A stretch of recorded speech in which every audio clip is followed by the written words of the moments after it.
તો આજથી કેટલા દિવસ વરસાદની આગાહી હવામાન વિભાગે કરી છે, ક્યાં કેટલો વરસાદ રહેશે, ક્યાં રેડ એલર્ટ જાહેર કરવામાં આવ્યું છે, ક્યાં યલો એલર્ટ આપ્યું છે, એ તમામ જાણકારી હું આપને આપીશ। આપ જોઈ રહ્યા છો ઝી 24 કલાકનું ડિજિટલ પ્લેટફોર્મ। હું છું આપની સાથે દીક્ષિતા। વિંડીના માધ્યમથી સમજીશું કે કઈ જગ્યા પર વરસાદનું જોર વધારે રહેશે, કયા કયા વિસ્તારોમાં હવામાન વિભાગ તરફથી એલર્ટ આપવામાં આવી છે।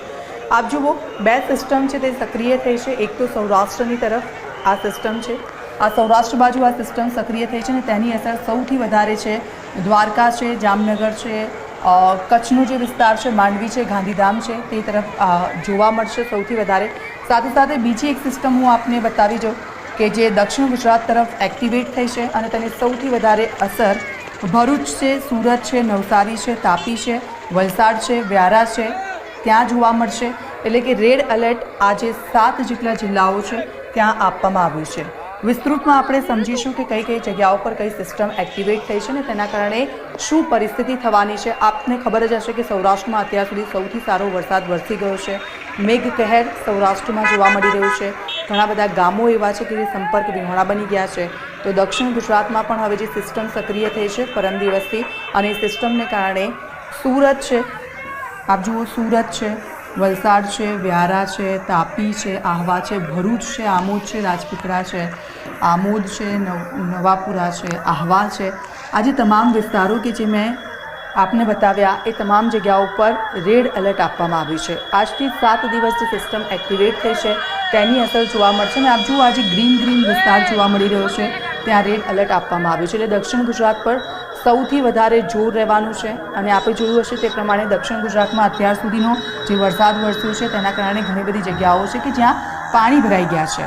હવે બીજી વાત કરીશું આપણે સૌરાષ્ટ્રની। સૌરાષ્ટ્રના જે વિસ્તારો છે ખાસ કરીને કે જ્યાં રેડ એલર્ટ આપવામાં આવ્યું છે ને આ જુઓ આપ, એક આ સિસ્ટમ આખી એક્ટિવેટ થઈ છે અને આ જે સિસ્ટમ છે એ સૌરાષ્ટ્રથી કચ્છ સુધી જોવા મળી રહી છે। એટલે કે બપોર બાદ કચ્છ સુધીના જે તમામ જે વિસ્તારો છે તેને આવરી લેશે। આ સિસ્ટમ જે એક્ટિવેટ થઈ છે તેની સૌથી વધારે અસર છે દરિયા કિનારાના જે વિસ્તારો છે તેના ઉપર થવાની છે। એટલે કે દ્વારકા છે, જામનગર છે, જૂનાગઢ છે, ઉના છે, આ તમામ જગ્યાઓ છે કે જ્યાં આજે રેડ એલર્ટ આપવામાં આવ્યું છે। રેડ એલર્ટ એટલે સૌથી વધારે ભારે વરસાદ થશે અને અત્યાર સુધીનો સૌથી સારો વરસાદ સૌરાષ્ટ્રમાં જોવા મળ્યો છે અને સૌરાષ્ટ્રમાં જે પ્રકારની પરિસ્થિતિ છે, કેટલાક ગામડાઓ સંપર્ક વિહોણા બની ગયા છે। થોડું ઝૂમ કરીને આપણે આને સમજીશું કે કયા કયા વિસ્તારો પર વરસાદનું જોર વધારે રહેશે। તો આપ જુઓ, જે પવન ફૂંકાવાની શરૂઆત છે તે થઈ ગઈ છે, સાથે સાથે કેટલીક સૂચનાઓ પણ છે દરિયા કિનારાના જે વિસ્તારો છે કે ત્યાં હાલ તો આપવામાં આવી છે। જે સૂચનાઓ આપવામાં આવી છે હું આપને કહીશ કે દરિયા કિનારાના વિસ્તારોથી દૂર રહેવું, કારણ કે કરંટ જોવા મળશે દરિયા કિનારા પર, કારણ કે આ જે સિસ્ટમ એક્ટિવેટ થઈ છે તેના કારણે ભારે પવન ફૂંકાવાની શક્યતાઓ દેખાઈ રહી છે। ભારે પવન સાથે વરસાદ થશે, વીજળીના કડાકા ભડાકા સાથે ઓખા છે। આપ જુઓ, રેડ એલર્ટ આપવામાં આવ્યું છે, દ્વારકામાં આપવામાં આવ્યું છે, સાથે સાથે જામનગરનો જે વિસ્તાર છે ત્યાં પણ રેડ એલર્ટ આપવામાં આવ્યું છે। થોડા ઉપર જઈશું તો કચ્છનો વિસ્તાર આવે છે, મુંદ્રા છે ત્યાં રેડ એલર્ટ આપવામાં આવ્યું છે, માંડવીમાં રેડ એલર્ટ આપવામાં આવ્યું છે। સાથે સાથે જે કચ્છના બીજા બધા વિસ્તારો છે તેમાં પણ હળવાથી ભારે વરસાદની શક્યતાઓ આજે હવામાન વિભાગ તરફથી વ્યક્ત કરવામાં આવી છે। સાથે એ પણ કહેવામાં આવ્યું છે કે જરૂર ન હોય તો બહાર ન નીકળવું અને દરિયા કિનારાના વિસ્તારો છે ત્યાંથી દૂર રહેવું, કારણ કે આજે ચોમાસું છે ને આજે વાતાવરણ હોય છે તેની મજા માણવા માટે લોકો ત્યાં જતા હોય છે, તો ત્યાં સાવચેતીના પગલાં ભરવાની પણ વાત કરવામાં આવી છે। આપ જો, આ બે સિસ્ટમ એક્ટિવેટ થઈ છે અને આજે આ બે સિસ્ટમ છે એ સિસ્ટમ સૌરાષ્ટ્ર અને દક્ષિણ ગુજરાત છે તેને ગમરોડશે।